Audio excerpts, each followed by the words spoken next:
একজন প্রশ্ন করছে, জান্নাত জাহান্নাম তো বিজ্ঞান আবিষ্কার করতে পারে নাই, তাহলে জান্নাত জাহান্নামের কি অস্তিত্ব আছে? উত্তর হচ্ছে, জান্নাত জাহান্নাম বিজ্ঞান আবিষ্কার করতে পারে নাই, এটা বিজ্ঞানের ব্যর্থতা, জান্নাত জাহান্নামের ব্যর্থতা নয়।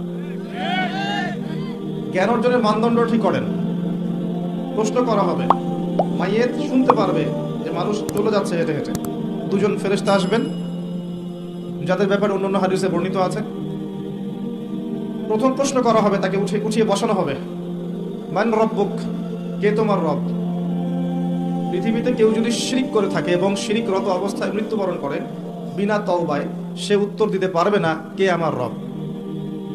মান রব্বুক উত্তর তারাই দিতে পারবেন ইনশাআল্লাহ যারা পৃথিবীতে শিরিকবিহীন অবস্থায় মৃত্যুবরণ করবে। আর আমি অনেকদিন বলেছি, মানুষের চিন্তার মধ্যে শিরক হয়, যেটাকে আকীদাগত শিরক বলে, আমলের মধ্যে শিরক হয়, মানুষের কথার মধ্যে শিরক হয়। বেসিক্যালি এই তিন পদ্ধতিতে শিরক হয়ে থাকে। যেমন কেউ বিশ্বাস করে যে আল্লাহ বলতে কেউ নাই, নাউযুবিল্লাহ। কেউ বিশ্বাস করে যে মহাবিশ্ব আল্লাহ সৃষ্টি করেননি, বিগ ব্যাং থেকেই সৃষ্টি হয়েছে। কেউ বিশ্বাস করে যে আল্লাহ আছেন, আরো অনেক ইলাহ আছে।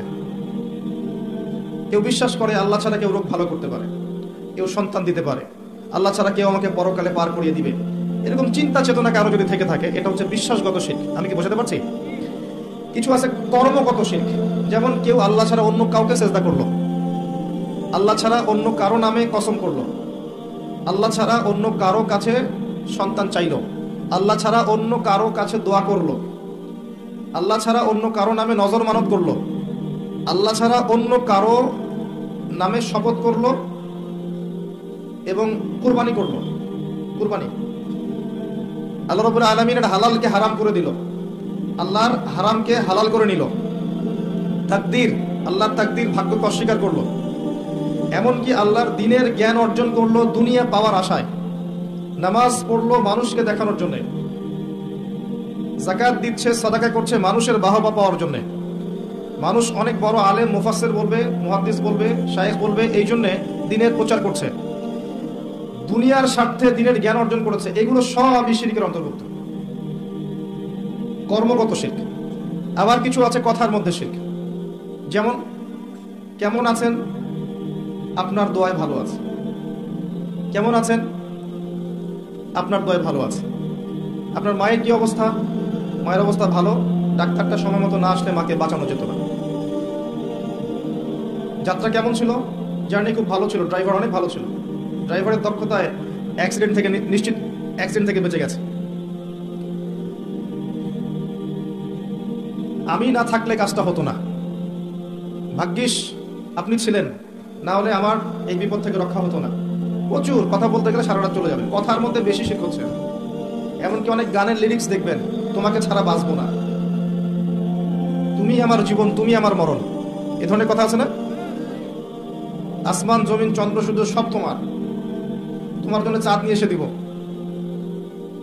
চাঁদে বাড়ি বানাবো, কত কথা। এই শিরক এবং তাওহীদটাকে শেখেন। শেখার পরে আপনি উপন্যাস পড়বেন, কবিতা পড়বেন, গানের লিরিক্সগুলো পড়বেন, দেখবেন যে শিরক দিয়ে ভর্তি। এমনি এমনি আল্লাহ পাক বিষয়গুলোকে হারাম করেন না, এখানে শিরক আছে, অনেক ক্ষেত্রে কুফরি কথা আছে, অনেক ক্ষেত্রে আবার ভক্তি প্রদর্শন করতে গিয়ে অতি ভক্তি হয়ে যাচ্ছে। আর হারাম ইনস্ট্রুমেন্ট তো আছেই, সব মিলিয়ে এই বিষয়টা হারাম।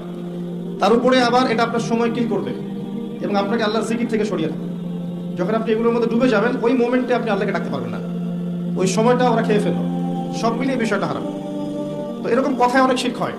তো বেসিক কথা হচ্ছে, তিনভাবে শিরক হতে পারে: আপনার কথায়, আপনার কাজে এবং আপনার চিন্তায়। কথা, কাজ এবং চিন্তাকে বিশুদ্ধ করতে পারলে তাওহীদ প্রতিষ্ঠা হবে, এবং তাওহীদের উপর থাকলে পরে এই উম্মার কল্যাণ আছে। আল্লাহ পাক আমাদেরকে তাওহীদে থাকার তৌফিক দান। যারা শিরক মুক্ত অবস্থায় কবরে চলে যাবে ইনশাআল্লাহ, তারা উত্তর দিতে পারবে যে রব্বি আল্লাহ, আমার রব হচ্ছেন আল্লাহ। যখন দ্বিতীয় প্রশ্ন করা হবে, মা দীনুক, দুনিয়াতে যারা দ্বীন ইসলামকে ঠাট্টার ছলে গ্রহণ করেছে, হাসি তামাশানো, ইসলামের কিছু অংশ ভালো লাগে গ্রহণ করেছে, কিছু অংশ ভালো লাগে না গ্রহণ করে নাই, যতটুকু করলে কোনো সমস্যা হয় না করে, যেটা করলে সমস্যা হয় করবে না, ইসলামকে পরিপূর্ণ জীবন ব্যবস্থা রূপে বিশ্বাসই করে না, মনে করে ইসলাম এই যুগে চলে না, ওই যুগে চলতো, ইসলাম সেখানে ব্যাকডেটেড, এখন আমরা আধুনিকতার সময় আছি ইত্যাদি, ইসলামের সংবিধান এখন আসলে প্রযোজ্য নয়, এগুলো আগে চলতো, এখন হয়তো চলে না। যদি ইসলাম সম্পর্কে এমন ধারণা থাকে মানুষের, সে উত্তর দিতে পারবে না যে মা দীনুক, তোমার দিন কি, যারা পরিপূর্ণরূপে ইসলামকে গ্রহণ করেছে মননে, ইসলাম একমাত্র জীবন ব্যবস্থা যেটা আল্লাহর কাছে গ্রহণীয়, এবং এখানে প্রত্যেকটা বিষয়ের সমাধান আছে। হ্যাঁ, আমি হয়তো আমল করতে পারছি না বা বাস্তবায়ন করতে পারছি না, কিন্তু আছে ইসলামের মধ্যে, এই আকীদা ঠিক আছে। আমল আপনি করতে পারবেন না। এখন যে যুগ চলছে, এই যুগে আপনি পরিপূর্ণ ইসলাম পালন করতে পারবেন না। বড় গলায় বলে আসলে লাভ নাই, খুব বড় গলায় বলে লাভ নাই যে আমরা সবাই পরিপূর্ণ মুসলিম। যদি এটাই সত্য হতো তাহলে আমাদের আজকে অবস্থা হতো না। নাসুল্লাহ ফানাসিয়াহুম, তারা আল্লাহকে ভুলে গেছে, আল্লাহ তাদেরকে ভুলে গেছে। অনেক আয়াত আছে, আমি আস্তে আস্তে ওদিকে যাব। আজকে আমাদের যে অবস্থা পুরো বৈশ্বিক প্রেক্ষাপটে, এর পিছনে আমরা দায়ী। মূলত আমরা ছাড়া দ্বিতীয় কেউ দায়ী নয়। শত্রু, ইসলামের শত্রু যারা, তারা তো শত্রুতা করবেই, তাদেরকে দোষ দেওয়ার তো দরকার নাই। যে আপনার শত্রু, সে শত্রুতা করবে, সিম্পল। আমরা আমাদের কাজের কারণে যখন ওদেরকে সুযোগ করে দিয়েছি, তখন আমরা সবচেয়ে বড় অপরাধী। আলাইকুম আনফুসাকুম, আল্লাহ পাক বলেছেন, তোমরা নিজেরা নিজের নফসের আগে খবর নাও, নিজের নফসকে ঠিক করো। লা ইয়াদুররুকুম মান দাল্লা, যারা পথভ্রষ্ট হয়ে যাবে, এদের পথভ্রষ্টতা তোমাদের কোনো ক্ষতি করবে না। ইন ইহতাদাইতুম, যদি তোমরা হেদায়েতের উপর থাকো, যদি তোমরা পরিপূর্ণ হিদায়াতের উপর থাকো, তাহলে যারা পথভ্রষ্ট হয়ে যাচ্ছে বা গেছে, এদের পথভ্রষ্টতা তোমাদের কোনো ক্ষতি করবে না। ইলাল্লাহি মারজিউকুম জামিআন, তোমরা সবাই একসময় আল্লাহর কাছে ফিরে যাবে। ফায়ুনাব্বিউকুম বিমা কুনতুম তা'মালুন, আল্লাহ পাক জানিয়ে দিবেন তখন তোমরা কি করেছো। এই আয়াতের মধ্যে সব কারণ এবং ওষুধ দেয়া আছে, সিচুয়েশনের কারণ দেয়া আছে, যে আমরা নিজেদের ফিকির করা বাদ দিয়েছি। সবসময় অন্যের ফিকির করি, অন্যের সংস্কার, অন্যের ইসলাহ, অন্যের দোষ ধরা, অন্যকে উন্নতি, অগ্রগতি, প্রগতি, এগুলা চিন্তা করি, নিজের বেলার খবর নাই। প্রথম কারণ আমাদের আত্মশুদ্ধি নাই। প্রথম মেজর কারণ আত্মশুদ্ধি নাই। আমি যে বলছি আমারও নাই। বড় গলায় কথা বলা সহজ, বাস্তবতা হচ্ছে এই, আমরা প্রত্যেকেই অপরাধী।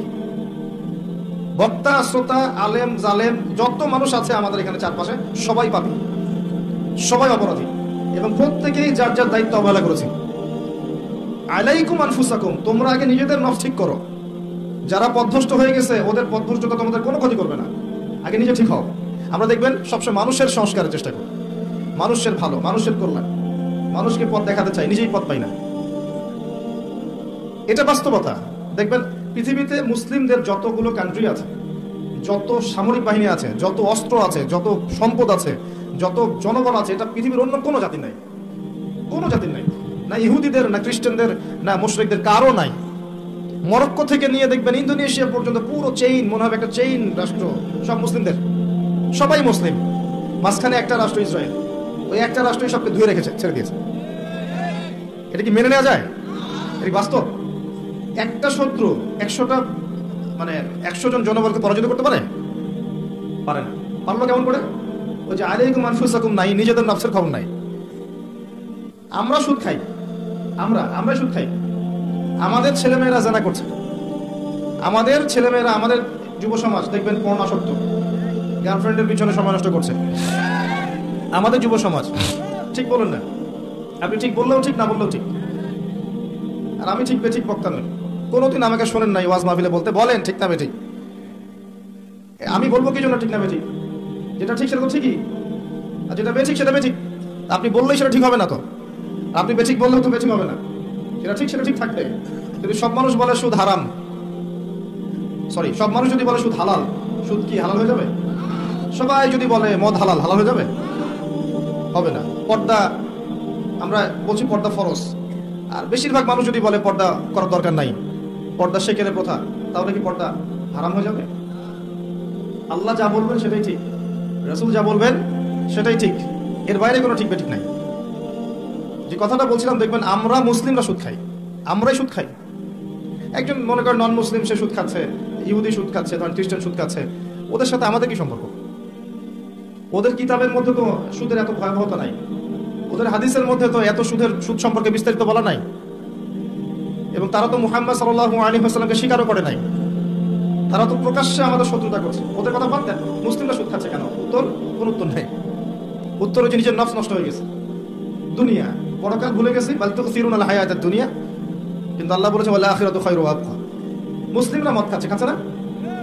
এমন মুসলিম জেনারেশন আছে না এখন, এই যে আমাদের ইয়াং জেনারেশন, এদের ম্যাক্সিমাম দেখবেন মাদকাসক্ত।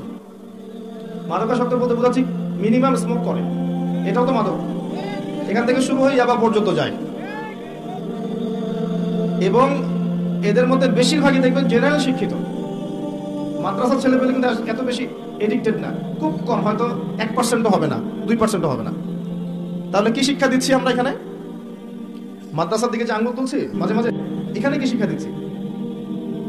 কলেজ ইউনিভার্সিটিতে আমরাও পড়েছি। ওই যে অনেকদিন বলেছি, এক মিস বা মহিলা টিচার ক্লাস নিচ্ছে, তো ব্ল্যাকবোর্ড বাদ দিয়ে সব ছেলেরা ম্যাডামের দিকে তাকিয়ে আছে। ছেলেদের ক্লাস নিচ্ছে মহিলা শিক্ষিকা এবং তার মাশাআল্লাহ পোশাকও সুবহানাল্লাহ টাইপের, তো ব্ল্যাকবোর্ড দেখা বাদ দিয়ে সব ওইদিকে দেখছে। আবার আমরা দেখেছি মেয়েদের ব্যাচ, ছেলে টিচার পড়াচ্ছেন কোচিং প্রাইভেট, মাঝে মাঝে গায়ে হাত দিচ্ছেন, বলছেন সে তো আমার মেয়ের মতো। হ্যাঁ, অনেক সময় এমন হয়েছে ছাত্রীর সাথে স্যারের প্রেম। হাসছেন? কত ঘটনা লাগবে আপনার, কতগুলো ঘটনা লাগবে এরকম, একটা কথাও মিথ্যা বলছি না। ইউনিভার্সিটিতে আন্দোলন হয়েছে, দেখবেন যে বান্ধবীর কোলে বন্ধু মাথা রেখে আন্দোলন করছে। এটা হয় না? অনেক ক্ষেত্রে এমন হয়েছে যে এই ছেলে আর মেয়ে একসাথে পড়াশোনা করছে, এই পড়াশোনা করতে করতেই দেখবেন এক পর্যায়ে প্রেমের পরে আস্তে আস্তে সম্পর্ক গভীর হয়, পিতামাতার অমতে অনেক ঘটনা ঘটে ফেলে। এরপরে দেখবেন একসময় ব্রেকআপ হয়ে যায়, তারপরে এই ছেলে হয় আত্মহত্যা করে অথবা মাদকের কাছে যায় ওখানে প্রশান্তি খোঁজার জন্য, যেহেতু এখানে একটা বড় ছাকা খেয়েছে। তারপরে যাবে মাদক থেকে মিউজিক, তারপরে গুন্ডামি করবে, মাস্তানি করবে, পড়াশোনা শেষ, লাইফটা ক্র্যাশ। প্রথমে একটা মেয়েকে দেখে ক্র্যাশ হওয়ার পরে পুরো লাইফটাই তার ক্র্যাশ হয়ে গেল। তো এই সুযোগটা কারা তৈরি করে দিল যে সবাই একসাথে পড়াশোনা করবে? এরা যতটা না দায়ী, সিস্টেম তার চেয়ে বেশি দায়ী। যদি এমন হতো ছেলেরা ছেলেদের জায়গায় ছেলে টিচার, মেয়েরা মেয়েদের জায়গায় মেয়ে টিচার, কোনো সমস্যা ছিল? উন্মুক্ত করে দিলেই সমস্যা হচ্ছে। তো মুসলিমরা উন্মুক্ত করছি, আমরা মুসলিমরা উন্মুক্ত করছি, এবং এখানে যদি কেউ হিজাব বা ইসলাম মেনে চলতে চায় তাকে অনুৎসাহিত করছে।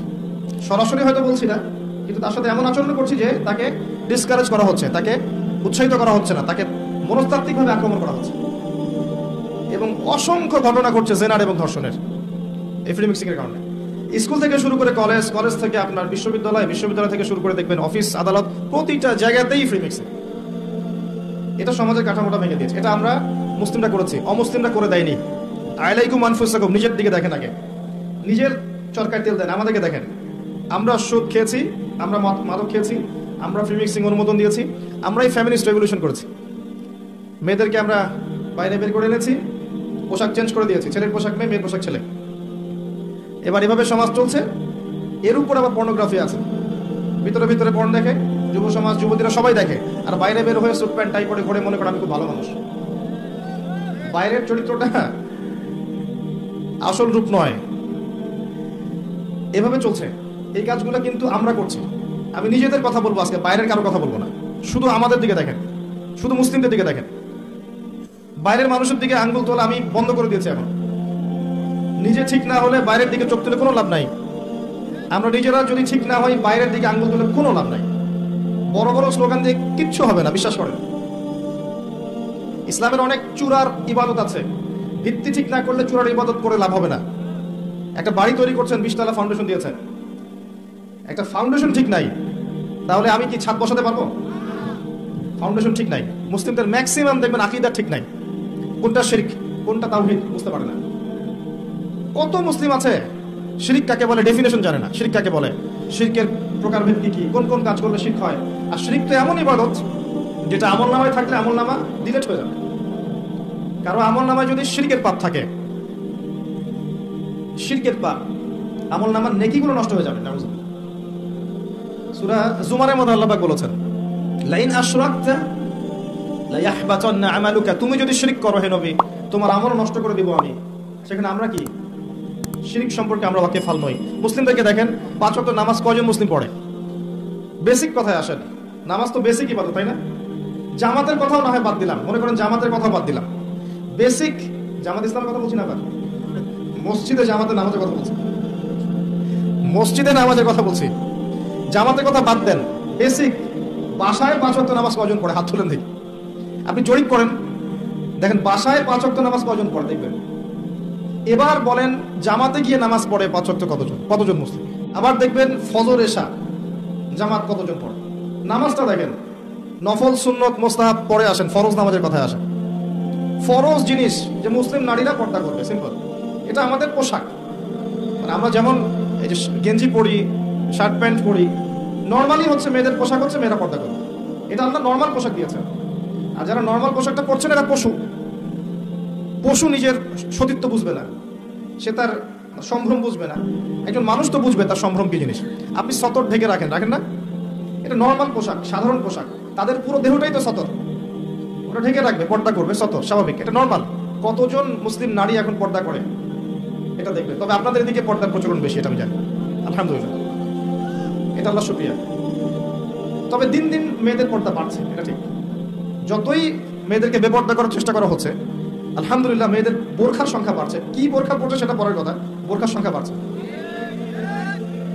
এরপরে যারা পড়ছে ওদেরকে আমরা রিকোয়েস্ট করবো যে ডিজিটাল বোরখাটা ছেড়ে দেন, যেটা পরে আপনার দেহের কাঠামো বোঝা যায়, এটা ছেড়ে দেন। ছেড়ে দিয়ে এমন একটা বোরখা বানান যেটা ঢিলে ঢালা, যেটা পড়লে আপনার দেহের কাঠামো বোঝা যায় না। উৎসাহিত করেন, যেহেতু তারা পড়েছে, সেলোয়ার কামিজ থেকে এই বোরখা এসেছে, ইনশাল্লাহ এই বোরখা থেকে খাস পর্দা যাবে ইনশাল্লাহ। উৎসাহিত করা উচিত। এবং কোনো কোনো ক্ষেত্রে তারা ইমানের দিক থেকে পুরুষদের অগ্রগামী। হ্যাঁ, অনেক ক্ষেত্রে এমন আছে, আমরা ওদেরকে সুযোগ দিই না বলে। অনেক ক্ষেত্রে মেয়েরা অনেক বেশি স্ট্রং ইমানের দিক থেকে। কয়দিন আগে একজন প্রমাণ করে দেখালো না? দিন দিন ছেলেরা মেয়ে হচ্ছে সাইকোলজিক্যালি, আর মেয়েরা ছেলে হচ্ছে। এখনকার যুব সমাজকে দেখবেন, কথাবার্তা, চাল চলন, ওঠা বসা, পোশাক আশাক, মানে চলন বলন, সব দিক থেকে নারী নারী ভাব একটা। গলার ভয়েস, কথা বলার স্টাইল, পোশাক আশাক, অঙ্গভঙ্গি, রুচিবোধ, সব দেখবেন মেয়েদের মতো হয়ে গেছে।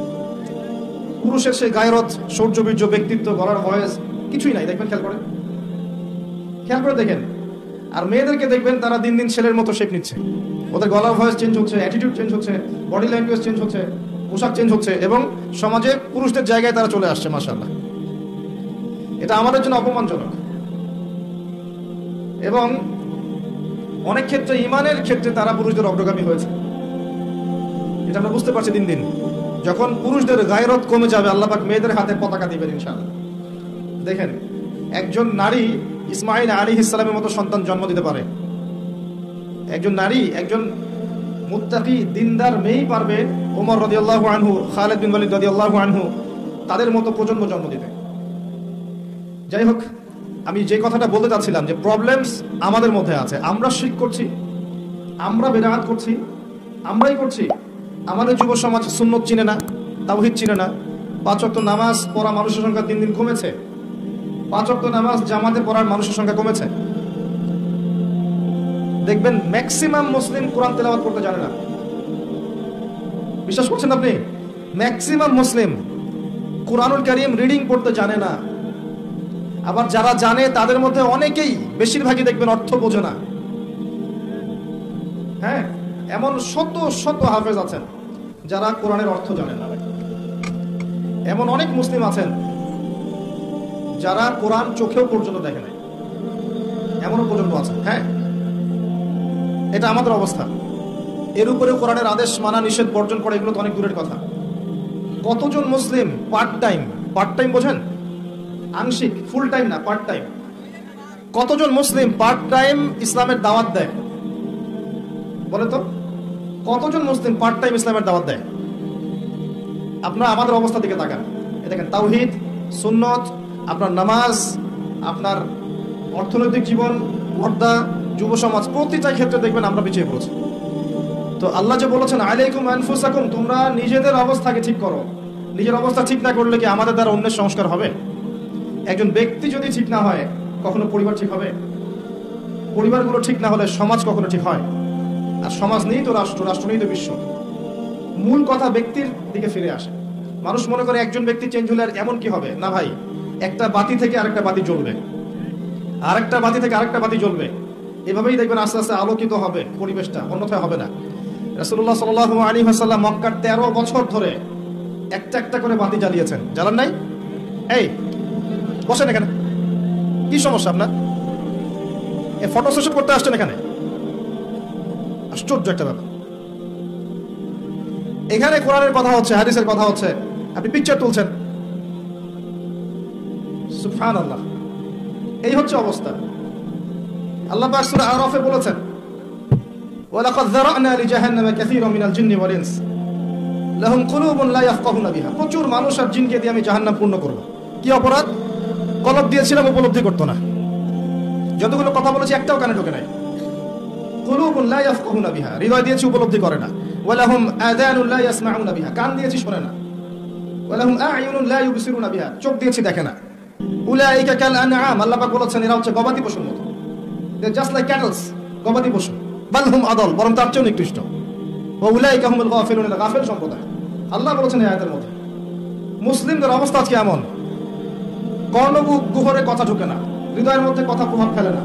চোখ আছে, আল্লাহ চোখ দিয়েছেন দেখে না, সারা দিন লৌকিকতা নিয়ে ব্যস্ত হয়ে আছে। বেসিক কোনো কাজই নাই। আমি বেসিকের কথা বলছি না, 5 ওয়াক্ত সালাত আপনি জরিপ করে দেখেন কতজন মানুষ নামাজ পড়ে, কতজন মুসলিম কোরআন তেলাওয়াত করতে পারে, জরিপ করে দেখেন। জরিপ করে দেখেন সুদ ছাড়া কতজন মানুষ চলছে, কয়জন মানুষের পরিবারে হালাল রিজিক যাচ্ছে, কতজন পরিবার মুসলিম পরিবারের মেয়েরা পর্দা করে, কতটা মুসলিম পরিবারের ছেলেরা ওযুর ফরজ কয়টা সেটা জানে। বিবিএ এমবিএ ডক্টরেট সব করে শেষ করে ফেলেছে, ওযুর ফরজ কয়টা বলতে পারবে না, নামাজের ওয়াজিব কয়টা, ফরজ কয়টা, আহকাম আরকাম কিছুই বলতে পারবে না, যাকাত দিতে হয় কিভাবে নিসাব সেটা বলতে পারবে না। এই মুসলিমদের এই অবস্থা। বড় বড় স্বপ্ন দেখছেন, দিন কায়েম, জিহাদ, খেলাফত, কিচ্ছু সম্ভব না এখন মুসলিমদের দ্বারা। এগুলোর কিছু সম্ভব না, এই প্রজন্ম দ্বারা অন্তত পক্ষে সম্ভব না। আল্লাহ পাক এমন প্রজন্ম নিয়ে আসবেন ইনশাআল্লাহ যারা এমন গবাদি পশু হবে না, তাদের হাতে আল্লাহ পাকে দায়িত্ব করে দিবেন ইনশাআল্লাহ। আমাদের দ্বারা এগুলো হবে না। আমরা এখন যে হালতে আছি এই হালতে আমাদের পক্ষে সম্ভব না। আল্লাহ রাব্বুল আলামিন কোরআনে বলেছেন, ওয়া ইন তাতাওয়াল্লাউ ইস্তাবদিল কওমান গায়রাকুম, তোমরা যদি দায়িত্ব পালন করতে না পারো, তোমরা যদি তোমাদের উপর অর্পিত দায়িত্ব পালন না করো, আল্লাহ পাক অন্য কওমকে তোমাদের জায়গায় নিয়ে আসবেন। সুম্মা লা ইয়াকুনু আমসালাকুম, এরা তোমাদের মতো এরকম অপদার্থ হবে না। সুম্মা লা ইয়াকুনু আমসালাকুম, এরা তোমাদের মতো অপদার্থ হবে না। দিনের বেসিক ঠিক নাই ভাই, আমাদের দিনের বেসিক জিনিস ঠিক নাই, আমাদের কারো পরিবারের আদর্শ ঠিক নাই। আমরা মনে করছি যে আমাদের পরিবারগুলো সব জান্নাতের টুকরা, প্রত্যেকটাই জাহান্নামের টুকরা, ইল্লা মাশাআল্লাহ। আর যারা সঠিক দিনের উপর আছে এদের সংখ্যা নিতান্তই নগণ্য। ম্যাক্সিমাম ক্ষেত্রে দেখবেন অর্থনীতির ক্ষেত্রে আমাদের হালাল হারামের বালাই নাই, সুদে ভর্তি, ঘুষে ভর্তি, দুর্নীতিতে ভর্তি, আত্মসাতে ভর্তি। আমাদের ইকোনমিক সিস্টেমও ঠিক নাই। সোশ্যালি আমাদের বন্ধন ভেঙে গেছে, খেয়াল করে দেখবেন। আত্মীয়তা সম্পর্ক নষ্ট হয়ে যাচ্ছে, ভাই ভাইকে হত্যা করছে, বাবা মাকে সম্মান করছে না, ছেলেরা বৃদ্ধাশ্রমে রাখছে, লাইভে এসে আত্মহত্যা করে যায়। কি অবস্থা একটা সমাজের! আত্মীয়তার সম্পর্ক ঠিক নাই, প্রতিবেশীর হক ঠিক নাই, বোনকে সম্পত্তির অধিকার দেয় না, কিছুই ঠিক নাই। বাইরের চোখ দিয়ে দেখলে মনে হয় সব ঠিক আছে, আসলে কিছুই ঠিক নাই। আরো উপরে লেভেলে তো যেতে যাচ্ছি না আমি, যত উপরে যাবেন তত বেশ বড় দুর্নীতি আছে। বেসিক একদম তলা ফাঁকা আমাদের। আর আমরা এখানে আইওয়াশ নিয়ে পড়ে থাকি, শোডাউন নিয়ে পড়ে থাকি, আমরা লৌকিকতা নিয়ে পড়ে থাকি। ইভেন এই চেয়ারগুলোতে আমরা যারা বসছি এরা আরো বড় বিপদে আছে।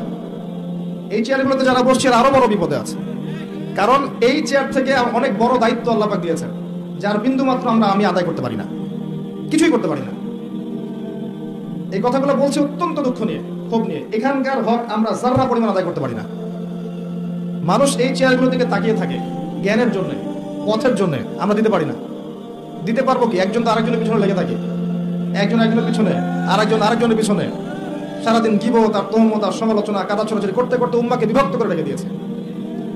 ইল্লা মাশাআল্লাহ, কিছু মানুষ অবশ্যই আছেন যাদেরকে আপনি এত বেশি ফেসবুকে দেখবেন না, ইউটিউবে দেখবেন না, দেখবেন রাতের অন্ধকারে তারা তাহাজ্জুদের নামাজে দাঁড়িয়ে আছে, আল্লাহর কাছে কান্নাকাটি করছে। ওইসব ওলামায়ে কেরামকে দেখতে পারবেন না। তারা আছে বলেই হয়তো এখন পর্যন্ত সব ঠিকই আছে, আল্লাহু আ'লাম। তারা দোয়া করেন, মাদ্রাসা চালান, ছাত্র তৈরি করেন, আলেম তৈরি করেন, তারা পরবর্তীতে মানুষকে ভালো কিছু দেয়। তারা এত লৌকিকতার প্রদর্শন করে না। পরকালের সেলিব্রিটি আসল সেলিব্রিটি, দুনিয়ার সেলিব্রিটিজমের কোনো দাম নাই। আমাদের কমন সেন্স গুলো দিন দিন নষ্ট হয়ে যাচ্ছে, জানেন? আমাদের কমন সেন্স গুলো কমে যাচ্ছে। দেখবেন আপনার বাড়ির পাশে জোরে গান বাজছে, আপনি গিয়ে বলবেন ভাই একটু কমায় দেন, আরো জোরে বাড়াই দিবেন। রাস্তা দিয়ে একটা মেয়ে যাচ্ছে, দেখবেন ওড়নাটা গাড়ির সাথে পেঁচিয়ে মেয়েটা পড়ে গেছে, দেখবেন মানুষ হা করে হাসছে। খেয়াল করে দেখবেন মানুষ হাসবে। কমন সেন্স নাই, একটা মেয়ে বিপদে পড়ছে ওকে দেখে হাসবে, এরকম হচ্ছে। কমন সেন্স একেবারে কমে গেছে আমাদের। দেখবেন মুসলিমরা ইবাদত করতে গিয়ে আবার দেখবেন এমন কিছু চেষ্টা করছে যার নিজেরই পরকালে ঠিক না। প্রকৃতি পূজা শুরু করছে মুসলিমরা, এখন জড়বস্তুর পূজা শুরু করছে মুসলিমরা। মুসলিমরা নিজেদের ধর্মের দায়িত্ব এমন কিছু মানুষের হাতে অর্পণ করেছে যে মানুষগুলো ধর্ম বোঝে না, কমন সেন্স নষ্ট হয়ে গেছে।